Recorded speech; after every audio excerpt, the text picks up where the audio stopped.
धुळे जिल्ह्यातील दोंडाईचा शहरात 24 वर्ष झाली खंड पडलेला दरवाजा मार्गे मस्जिदीवरून निघणारी मिरवणूक वादाचा व चर्चेचा विषय ठरला होता।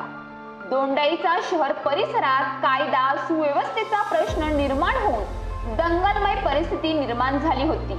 24 वर्ष झाले पारंपरिक मार्ग डावलून अनेक गणेश मंडळांची मिरवणूक मार्ग बदलवण्यात आले होते, परंतु यावर्षी आमदार जयकुमार रावल यांनी रावलगडी येथील श्रीमंत राजा गणपतीची कधीही सार्वजनिक उत्सव किंवा मिरवणूक न काढता गणपती मिरवणूक परवानगी आणून आपली ताकद आणि हिमतीच्या जोरावर मस्जिदी मार्गे मिरवणूक धूमधडाक्यात काढली।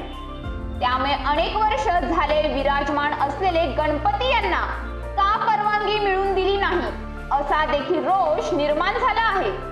परंतु याची तमा न बाळगता गाव दरवाजा मार्गे मस्जिदीवरून मिरवणूक काढली।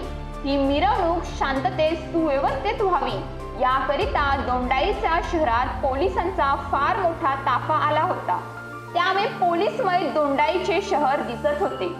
दोंडाईचा शहराचे कर्तव्यदक्ष पोलीस निरीक्षक किशोर परदेशी यांनी अनेक गोष्टींचा बारकाई अभ्यास करून कडक व चोख बंदोबस्त ठेवल्याने कुणालाही कोणताही अनुचित प्रकार करण्यास संधी मिळाली नाही।